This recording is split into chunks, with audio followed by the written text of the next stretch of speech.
Hey fuckers, Gaming Letterneck here, playing Modern Warfare Remastered. Today, we are going to talk about why Confucius is destroying Asian Americans. No, I am not a racist bastard, so shut the fuck up. I'm Asian American myself, and I appreciate everything that my family has done for me. I would not be here without them. But there's just some things in this culture that absolutely just drives me nuts. Anyways, I'm going to keep this video short, so we're going to get started right now. There is something called Di Zigui, which basically means the standard for being a good people and child. It was written during the Qing Dynasty and is spread around the Asian cultures. Many families still use it today, even thousands of years after. This book is based on the Asian teachings of the Chinese philosopher Confucius. It emphasizes the basic requisites for being a good person and guidelines for living in harmony with others. Now, I want to keep this video short, so I'm going to go over the first, the one that I think influenced me negatively the most. Coincidentally, it's going to be the first chapter of the book. It translates into, at home, be dutiful to my parents. Sounds perfectly normal, right? Well, guess what? Not really, and I'll explain why. I'm going to read the chapter. It's very short, but at the same time, I'm going to call out what I disagree with. Let's get started. When my parents call me, I must answer right away. When they ask me to do something, I must not be lazy to do. When my parents instruct me, I will listen carefully. When my parents scold me, I must accept and obey them. I will try to ensure my parents are always warm and comfortable. In the morning, I will greet my parents, and at night, I will I will wish them a good night. Before going out or after returning home, I will tell my parents I will maintain a disciplined life and strive for good results in all my studies. Sounds all good. This is all the disciplines that every kid should have. This is a disciplined lifestyle. However, the next sentence is the one that pisses me off. I must not do as I please, even though it may just be a small matter. If I do so, then I will not be a dutiful child. So let me ask you something, okay? So does this mean that if I grow up in a different culture and I do things differently, it makes me a bad kid? For example, America? No, absolutely not. Let's say I want to study the American way. I'm just used to doing things the American way that I'm used to doing.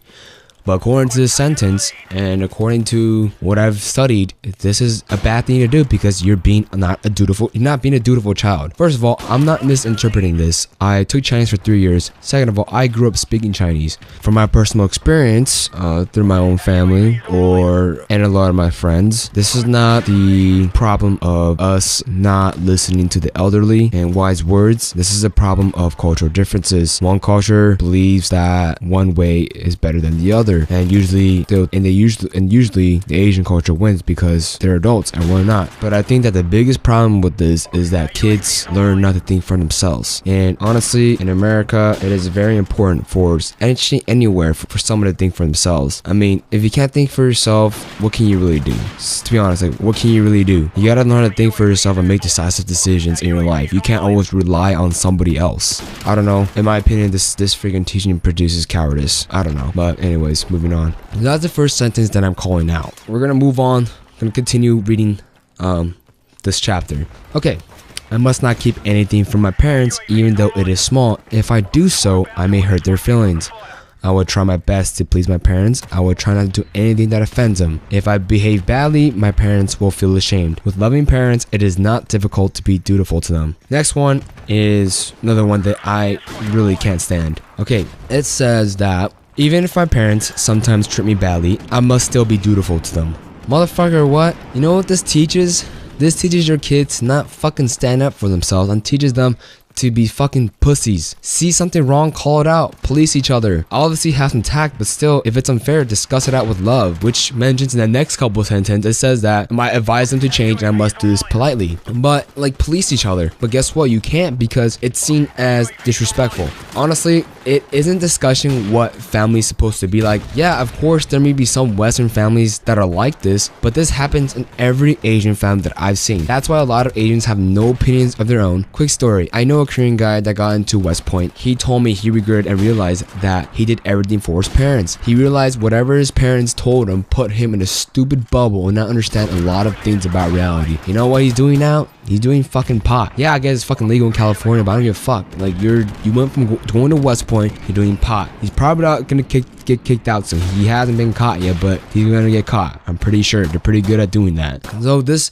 teaching is just so flawed. Like, it doesn't apply to society nowadays. It does in some other ways. Like, you know, I admit a lot of the kids nowadays don't have that discipline that they used to have back in the day. But sometimes some families take this so extreme to the point where kids aren't growing up not being able to have their own opinions, not be able to stand up for themselves. It's pissing me off, and it's getting ridiculous, and I'm sick of seeing it. And like, I see it back at home, I see it in my own household, and it's pissing me off. It's ridiculous, and I honestly wished it can change, because our parents grew up. I don't blame them either. Our parents grew up to think this way, and they're so stuck up on thinking the same way, and they move to a different country, forcing their opinions on their own kids that grow up in this country, which is America, and expecting it to work out. And this is why there's a cultural difference between the two, and it's so hard to be close to their parents because you guys can't communicate well enough. No, we try to understand them, but then they won't try to understand us because they think that we're stupid and unwise just because we're young, and they're following this teaching. But basically, like, we have no other way but to just be the punching bag for them, and you let them force their opinions on us. It's really ridiculous. I'm not even exaggerating. Anyways, I'm gonna finish up this paragraph with the last sentence. If my parents pass away, I will mourn them. I will not decorate my home, and I will avoid any festivities. I will serve my parents' funerals with deepest sorrow and as if they were still alive. Okay, what this is telling me is I cannot go out with friends and try to have fun and move on. Losing somebody in your life is bad enough, alright? And it sucks. And it's very sad because you know that you'll never see him again. But why force myself to mourn? I'm not allowed to move on with my life, and I have to mourn just to show everybody that I'm a dutiful child. One, that's pretty fake if you think about it, because you're just pretending, you're just putting on a show. And two, why would I want to put myself through that kind of suffering? I get it. Love your parents. I'm going to go visit their freaking grave. Why can't I do that? Alright? Now, even though they're dead, they have to control what I do with my fucking life and how I should fucking mourn them. In my opinion, that's absolutely freaking retarded. Alright? And a lot of you guys get butthurt, dislike this video, but I'm just telling you the truth. Alright, this is people who are stuck under this kind of mentality will go against me and don't know what they're getting into. This is the great thing about America. America gives you the opportunity to be yourself. This gives America full of people with variety.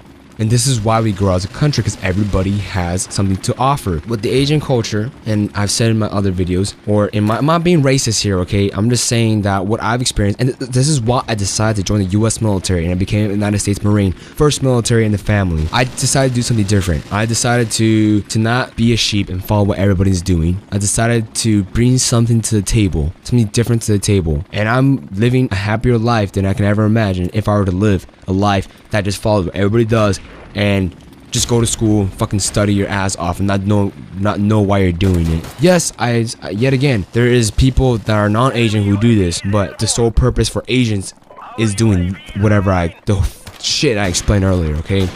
That is exactly it. I'm not being fucking racist, so I'm just stating my own opinions, okay? This is the freaking America. This is freaking America, and I have freedom of speech. I understand there could be a lot of misunderstandings in this video, so if you guys have any questions, just feel free to comment down in the section below, and I'll be more than happy to answer it, because I'm not here to hate. I'm not here to bash on something else or say that one thing's better than the other. I'm just simply here to state my own opinions and what I feel is wrong and what could be better.